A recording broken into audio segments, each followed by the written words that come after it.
우리가 TV나 신문을 보면 이제 가끔 경제 뉴스를 들을 때가 있고요.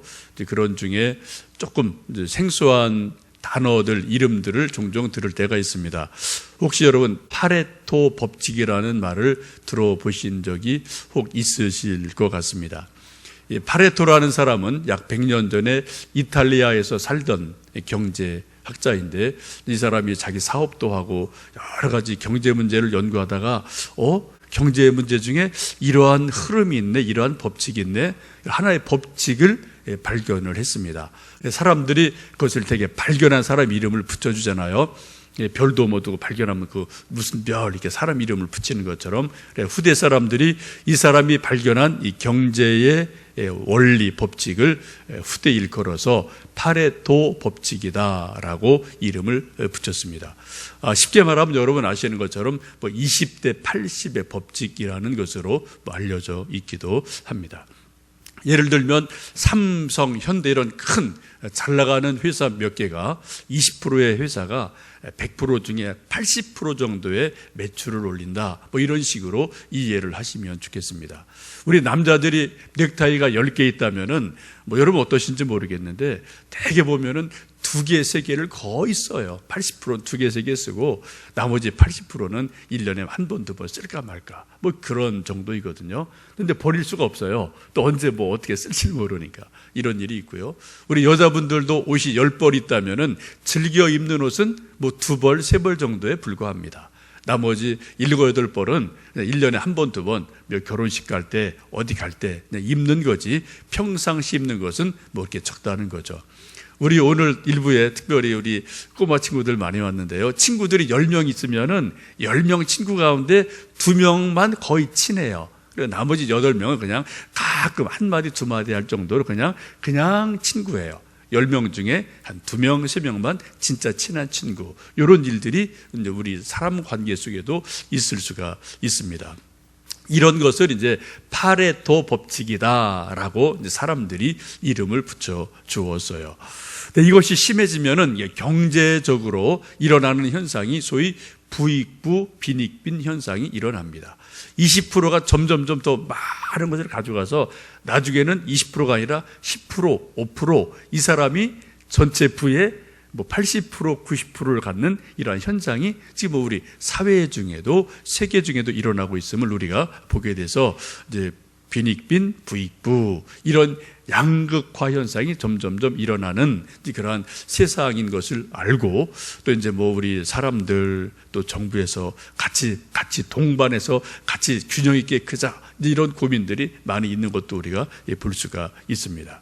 근데 여러분 성경을 쭉 보시면요, 묘하게도요, 성경과 신앙 속에도 소위 파레토 법칙이라는 것이 적용되는 부분이 아주 많이 있습니다.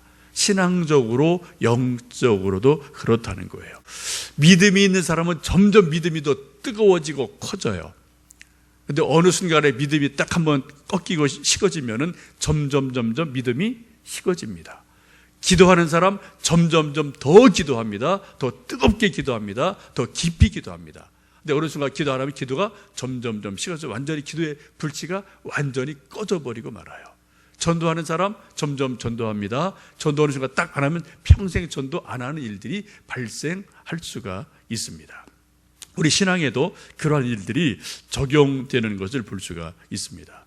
우리 함께 읽은 오늘 마태복음 25장 말씀은 천국에 대한 비유를 3가지 말씀을 하십니다. 우리가 전에 읽었던 마태복음 13장은 천국의 비유를 7가지로 말씀을 하고 있습니다. 씨 뿌리는 비유, 겨자씨, 누룩, 가라지, 알곡, 또 밭에 감추인 보화, 좋은 진주, 바다에 많은 고기, 이런 것으로 천국의 비유를 마태복음 13장에서 말씀을 하고요. 또 오늘 읽으신 25장에서는 3가지 비유로 말씀을 하고 있습니다. 이제 오늘 저희들이 마태복음 이제 마지막 장을 읽게 되는데, 여러분 한번 쭉 읽으시면서 마태복음의 어떤 부분에 여러분이 이렇게 좀 눈을 주시고 이렇게 좀 이런 게 많이 반복되네, 또 이런 말씀이 있네, 또 이런저런 생각들이 좀 있으실 터인데, 제가 볼 때는 마태복음에서 가장 많이 나오는 단어 중에 하나가 뭔지 아십니까? 예, 비유라는 거 있고요. 또요, 천국이라는 단어가 엄청나게 많이 나와요. 그럼 몇 번 나오는 건지 아십니까? 마태복음에 천국은 마치, 천국은 이게 몇 번 나오는지 아십니까? 자그마치 36번이 나와요. 천국은 뭣과 같으니 라는 말씀이 36번이나 나옵니다. 특별히 마태복음 13장, 25장은 천국장으로 우리가 이름을 붙여도 될 만큼 천국에 대한 것을 주제로 비유를 7가지, 3가지를 집중적으로 13장, 25장에서 말씀을 하고 계십니다. 여러분, 왜 예수님께서 천국이라는 말을 마태복음에서 36번이나 할 정도로 그렇게 많이 천국을 이야기하셨을까요? 왜 그렇게 말씀하셨을까요? 그 이유가 뭡니까? 아주 간단한 겁니다. 천국이 분명히 있다는 거예요. 천국이 분명히 있음을 강조하시려고 그처럼 많이 천국이라는 단어를 쓰시고 또 비유를 그렇게 하신 것을 보게 됩니다. 여러분, 마태복음 3장에 예수님 세례받고 처음 하신 메시지가 뭐예요? 회개하라, 천국이 가까웠느니라. 예수님 첫 메시지가 천국이에요. 회개하라, 그러면 천국에 갈 것이다. 또 예수님이 12제자를 선택하신 이유가 뭡니까? 그들에게 복음을 전하고 천국 복음을 전하도록 하셨다라고 말씀을 하고 있어요. 28장 마지막에도 제자들과 헤어지고 또 이렇게 마지막 승천하시면서 하신 말씀이 땅끝까지 이 천국 복음을 전해라 라고 말씀하신 것이 예수님의 마지막 당부이기도 하십니다. 여러분, 정말 천국이 있음을 믿으십니까? 진짜 믿으셔요? 이거 되게 중요한 질문 제가 하고 있습니다. 심플하지만 만일 천국이 없다면 이 세상에서 가장 불쌍한 사람은 예수님 믿는 사람들이에요. 이 좋은 가을날 그냥 답답한 교회 모여서 그죠? 가서 예배드리고 찬송하고 물론 나름대로 좋지만 천국이 없는 것을 있는 것으로 믿고 그렇게 살아간다면 아마 가장 불쌍한 사람임에 틀림이 없어요. 그러나 만일 천국이 정말 있다면 우리가 예수님 믿는 것, 우리가 예배를 드리는 것은 우리 일생 가운데서 가장 잘한, 선택한, 결정한 그러한 일임에 틀림이 없습니다. 여러분, 동의가 되십니까? 마태복음은 천국에 대해서 처음부터 끝까지 계속해서 천국에 대해서 말씀을 하고 있음을 보게 됩니다. 예수님의 생애는 한마디로 말씀드리면 천국에서 이 땅에 말씀이 육신이 돼서 오셨습니다. 그리고 이 땅에 사시는 동안 천국 복음을 계속 전하시다가 부활하시고 승천하실 때 천국으로 올라가셨어요. 그리고 지금은 천국에서 하나님 보좌 오른쪽에 계시면서 우리를 중보하시며 또 재림하실 것을 준비하시는 그러한 예수님인 것을 우리는 성경 속에서 보게 됩니다. 우리 개혁교회 시조이고 할아버지인 칼빈이 기독교 강요를 보면 그렇게 말을 해요. 우리 기독교인의 신앙생활의 핵심이 뭐냐, 소위 영성생활의 핵심이 뭐냐, 딱 3가지로 말합니다. 하나는 자기를 부인하는 것, 자기 십자가를 지는 것, 천국을 묵상하는 삶, 요거예요. 마지막 제일 중요한 게 천국을 묵상하며 사는 삶이 기독교인의 삶의 요체다, 핵심이다 라고 말하면서, 그러기 위해서 뭐를 한다고요? 천국 소망 있기에 자기를 부인해요. 자기 나 가지고는 갈 수 없으니까 예수님 닮아야 되니까요. 자기를 부인해야 되고, 또 하나님 나라에서 뭔가 우리가 상급을 받고 면류관을 받은 일이 분명히 있으니까 십자가를 지고 어떻게 해요? 우리가 희생하고 고생하고 섬김으로 우리가 또 천국의 상급을 쌓는 그런 일들이 연결되어집니다. 마지막 꿀은 천국을 묵상하는 삶, 이것으로 한마디로 요약됨을 보게 됩니다. 오늘 마태복음 25장에서도 천국의 비유를 3가지 말씀합니다. 신랑을 맞으러 나가는 열처녀, 또 양과 염소 비유, 오늘 함께 읽으신 달란트 비유가 있습니다. 한 주인이 있었습니다. 이것을 누가복음에서는 왕으로 말씀을 하죠. 멀리 오랜 기간 동안 장기간 출장을 나가게 됩니다. 그리고 종들에게 자기의 재산을 맡기게 됩니다. 한 사람에게는 5달란트, 또 다른 사람은 2달란트, 1달란트, 각기 다르게 달란트를 맡겨주셨어요. 이걸 우리식으로 말한다면 시골에서 김서방에게는 땅 많은 주인이 땅 5마지기를, 이서방은 2마지기를, 박서방은 1마지기를 다 이렇게 땅을 나눠주고 농사를 잘 지어서 나중에 가을에 좀 이제 일부 소출을 내라, 뭐 그렇게 보아도 무방할 것 같습니다. 1년이 지났습니다. 일정한 기간이 지나고 나서 주인이 돌아와서 계산을 하게 됩니다. 근데 여기서 우리가 한 가지 궁금한 것은 이 주인이 좀 공평한 분이라면 이 세 사람에게 똑같이 하나를 주든 둘 주든 했으면 좋은데 5, 2, 1 각기 다르게 주셨단 말이에요. 이게 좀 불공평하다고 우리는 느낄 수 있고, 특별히 1달란트 받은 사람은 왜 나는 하나야, 왜 저 사람은 2이고 5이야 라고 우리가 불공평하게 여길 수 있는 소지가 충분히 있음을 보게 됩니다. 아마 저라도 제가 1달란트를 받았다면 좀 기분이 살짝 나빴을 거예요. 왜 나는 하나야, 왜 저 사람은 2이야, 이런 생각이 왜 속으로 들지 않았겠습니까? 그리고 성경은 그것을 어떻게 해요? 각각 그 재능대로 주셨다라고 말씀을 하고 있습니다. 우리 인간은 하나님의 형상대로 지음받은 존귀한 존재임에 틀림이 없어요. 우리 인간의 영혼은 동일한 무게이고 동일한 가치가 있는 그런 존재이지만, 우리가 이 세상 살아갈 때 달란트, 재능은 다 다르다는 것을 우리는 성경 속에서 보게 됩니다. 이 세상에 있는 모든 사람은 심지어 일란성 쌍둥이도 달라요. 식성이 다르고요, 키가 다르고요, 잘하는 재주가 다르고요, 다 다른 것을 여러분 보셨을 것 같습니다. 우리 모든 사람은요, 70억 인구 중에 똑같은 사람은 이 세상에 한 사람도 없습니다. 참 신기하죠? 얼굴, 키, 생김새, 좋아하는 음식, 잘하는 거 다 달라요. 심지어 요거 1cm밖에 안 되는 요 지문이요, 70억 사람이 다 다르다고요. 그렇죠? 참 신기하죠? 이게 어떤 과학자가 요 1cm밖에 안 되는 요 지문 요거 갖다가 70억 개를 다 다르게 무늬를 만들 수 있겠습니까? 기가 막히죠? 이게 하나님의 능력이지 않겠습니까?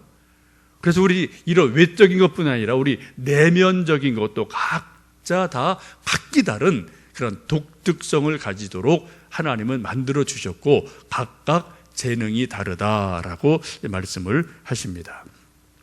자기의 독특성을 알아가는 것이 인생을 행복하게 사는 삶이고 신앙생활을 잘하는 일임에 틀림이 없습니다. 우리 자녀들이 가장 싫어하는 말이 아마도 엄친아라는 말일 거예요. 여러분 다 아시죠? 엄마 친구 아들은, 엄마 친구 딸은 공부도 잘하고 말도 잘 듣고 운동도 잘하고 못하는 게 없어 얘. 그러면 우리 아들 딸은 어때요? 완전 기가 죽어서 그냥, 그죠? 완전히 화가 나고 그런 일들이 많죠. 여러분, 우리 아들 딸들이 가장 힘들어하는 게 다른 거 없는 것 같아요. 다른 집 아들 딸과 비교해서 엄친아 말을 할 때 우리 아들 딸들이 많이 힘들어하는 것 같습니다. 사람을 짧은 시간에 가장 비참하게, 가장 불행하게 만드는 지름길이 뭔지 아십니까? 그게 바로 비교라는 거예요. 비교. 여러분, 이 세상에서 비교해서 다른 사람보다 월등하게 모든 면에서 100% 다 탁월한 사람은 한 사람도 없습니다. 한 사람도 없어요. 우리나라에서 가장 잘 나간다는 대통령, 그분도 약점 되게 많아요. 우리 할 말 되게 많아요. 그죠? 양보도 못한 게 되게 많잖아요. 또 어떤 사장, 공부 잘하는 누구, 운동 잘하는 누구, 가만히 우리가 뒤에 보면은요, 그 사람도 없는 게 너무나 많고, 다른 사람이랑 비교하면은 그 사람도 아이고 참 부족한 게 많구나, 이런 걸 우리가 느낄 수가 있거든요. 여러분, 누구든지 간에 누구랑 누구를 비교해서 내가 더 낫지라는 약간의 우월감이 있을지 모르지만 계속 비교하다 보면은 모든 사람은 다 열등감에 빠지게 되고 다 실망에 빠질 수밖에 없습니다. 여러분 집안에서 우리 자녀들 뭐 하나 둘 셋 뭐 각자 있으실 터인데 우리 자녀들끼리 비교하지 마셨으면 좋겠고요. 또 우리 자녀들을 또 다른 집 아이와 비교하지 않으셨으면 좋겠습니다. 얘 누구는 그런데 너는 왜 그러니? 그런 말 정말 애들한테는 엄청 힘든 말임에 틀림이 없거든요. 이건 뭐 직장도 마찬가지고 교회도 마찬가지고 우리 인생 자체가 그런 것 같아요. 우리 사람을 가장 힘들게 하고 불행하게 하는 것 중에 하나가 다른 사람과 단순하게 비교하는 것, 이것이 우리 인간을 불행하게 만드는 일임에 틀림이 없습니다. 오늘 성경 말씀 보시면 왜 다섯 둘 하나냐, 그것을 성경은 말씀하기를 각각 그 재능대로 주셨다라고 성경은 말씀을 하고 있습니다. 각자 다르다는 거죠. 어떤 사람은 노래를 잘합니다. 근데 공부는 영 안 돼요. 어떤 사람은 공을 기가 막히게 차요. 근데 수학은 영 못 풀어요. 안 하는 그런 거 많지 않습니까? 또 음식을 잘하는데 또 뭐 영어는 영 못해요. 혹은 또 농사는 잘 짓는데 뭐 또 다른 건 못할 수 있고요. 정치는 잘하는데 뭐 다른 건 못할 수 있고요. 하여튼 여러 가지 사람이 다 잘하는 것이 있고 못하는 것이 있고 각기 다른 것을 우리가 보게 됩니다. 우리 속담에 군뱅이도 구르는 재주가 있다라는 말 뭐 여러분 잘 아실 겁니다. 여러분 남의 재능, 다른 아들의 재능 부러워하지 마시고요. 내 안에 있는 하나님 주신 재능이 뭘까? 우리 아들, 딸에게 있는 재능이 뭘까를 잘 여겨보시는 것이 또 우리가 삶의 지혜이지 않나 생각을 합니다. 보시면 분명히 뭔가 있어요. 오늘 성경 말씀하시잖아요. 어떤 사람은 5, 어떤 사람은 2, 어떤 사람은 1. 제로는 없어요. 다 뭔가 나름대로 크든 적든 나름대로 주셨음을 성경은 말씀을 합니다. 책 중에 그런 책이 있더라고요. 장점으로 승부해라. 너의 강점으로 승부해라. 그런 책이 있어요. 어떻게 해요? 이 세상을 할 때 우리가 나 못하는 것으로 하지 말고 잘하는 것으로 내 장점으로 세상을 이겨나가라. 그렇게 말을 합니다. 우리가 인생을 행복하게 사는 법은 없는 것 때문에 불평불만하기보다는 있는 것으로 장점을 잘 활용하는 것이 지혜인 줄 압니다. 우리 신앙도 마찬가지 같아요. 우리 믿음 생활도 마찬가지고요. 내가 잘하는 게 뭐지? 그걸 가지고 하나님께 감사드리고 그걸 가지고 하나님께 섬기고 이렇게 봉사할 때 또 하나님의 일이 일어나고 또 자기가 성장하는 것을 보게 됩니다. 달란트 비유를 또 보시면은 이 주인이 각자 사람에게 달란트를 주시고 긴 시간 이제 타국에 가게 됩니다. 이 시간이 얼마일지 몰라도 뭐 1년, 2년 긴 시간 좀 타국에 장시간 장기 나갔다 돌아오게 돼요. 여러분 왜 이 주인이 긴 시간을 나갔다가 돌아와서 결산을 할까요? 이것은 바로 이 사람에게 일할 수 있는 기회를 주시기 위한 그런 배려이고 시간임을 알 수가 있습니다. 여러분 우리 사람들이 이제 아들, 딸들이 어떤 학교에 어려운 학교에 입학했다. 되게 즐거운 일이죠.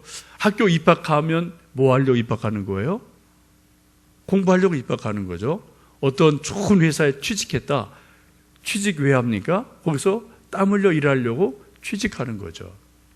또 우리가 이것을 신앙으로 생각하시면 하나님이 우리를 구원하셨어요. 예수님 믿음으로 구원하셨어요. 우리 생각에는 가장 좋은 곳이 천국이고 마지막 우리의 골이 천국이라면 예수님 우리를 구원하시자마자 우리가 구원받자마자 그 좋은 천국으로 우리를 데리고 가셔도 돼요. 어쩌면 우리에게 좋을지 모르겠어요. 이 험난한 세상, 이 고달픈 세상 우리가 뭐 이렇게 힘들게 살 게 뭐가 있겠습니까? 어차피 다 천국 갈 건데, 그죠? 이 우리가 구원받자마자 예수님 믿자마자 바로 그냥 천국으로 직행해도 no problem, 관계없어요. 우리가 마지막 콜이니까. 근데 하나님이 그렇게 안 하시거든요. 우리를 어떻게 해요? 10년, 30년, 50년 긴 시간 우리에게 구원받은 이후의 시간 우리에게 주십니다. 왜 이런 시간 우리에게 주실까요? 왜 주실까요? 그것은 바로 우리가 주신 달란트를 따라서 하나님의 일을 하도록 시간을 허락해 주시는 하나님의 배려인 것을 보게 됩니다. 그래서 하나님의 기뻐하시는 일을 그 주어진 시간 동안에 뭔가 일하고 열매를 맺도록 우리에게 시간을 허락하시는 그런 것을 보게 됩니다. 하나님이 가장 기뻐하시는 일이 여러분 뭡니까? 여러 가지 있지만 예배가 하나님 기뻐하시는 일이고요. 또 잃은 양을 찾아서 하나님께로 돌이키는 생명을 찾는 일도 하나님이 기뻐하시는 일임에 틀림이 없어요. 성경 보시면은 잃은 양 한 마리를 다시 돌이켜 오면은 천국에서는 잔치가 일어난다라고 말씀하시는 것을 보게 됩니다.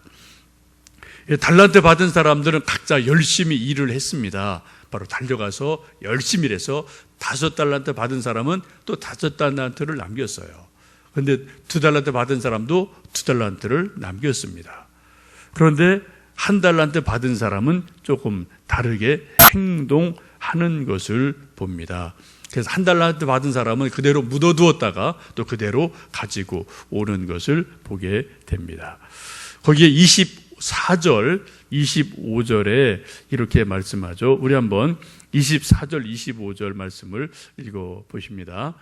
1달란트 받은 자는 와서 이르되 주인이여 당신은 굳은 사람이라 심지 않은 데서 거두고 해치지 않은 데서 모으는 줄을 내가 알았으므로 두려워하여 나가서 당신의 달란트를 땅에 감추었나이다. 보소서 당신의 것을 가지셨나이다 라고 이야기를 합니다. 여기 보시면 여러분 이 1달란트 받은 사람의 마음에서 말에서 아주 중요한 한 가지 힌트를 얻는 게 있어요. 이 1달란트를 뭐라고 생각해요? 내 거라고 생각을 안 해요. 이건 당신의 겁니다. 나와는 전혀 무관합니다. 이건 당신 거를 그냥 잠깐 맡았다 당신한테 드리는 겁니다. 계속 반복되는 그 표현이 뭐예요? 당신의 달란트를 당신께 드렸습니다. 당신은 굳은 사람입니다. 늘 3자로 보는 것을 보게 됩니다. 여러분 여기서 이 1달란트 받은 사람이 이 주인을 하나님을 어떻게 봐요? 당신은 늘 나랑 관계없는 그냥 먼 사람으로 보게 돼요. 그리고 이해를 어떻게 해요? 당신은 굳은 사람입니다 라고 말합니다. 굳은 사람을 영어에 보면은 하드맨으로 되어 있는데요, 이게 마음이 단단한 사람 그런 뜻이죠. 쉽게 말하면은 뭐냐면은 아주 마음이 단단해서 찔러도 피도 눈물도 나지 않을 것 같은 사람, 또 아주 지독한 사람, 이런 사람으로 이해를 하고 있음을 보게 됩니다.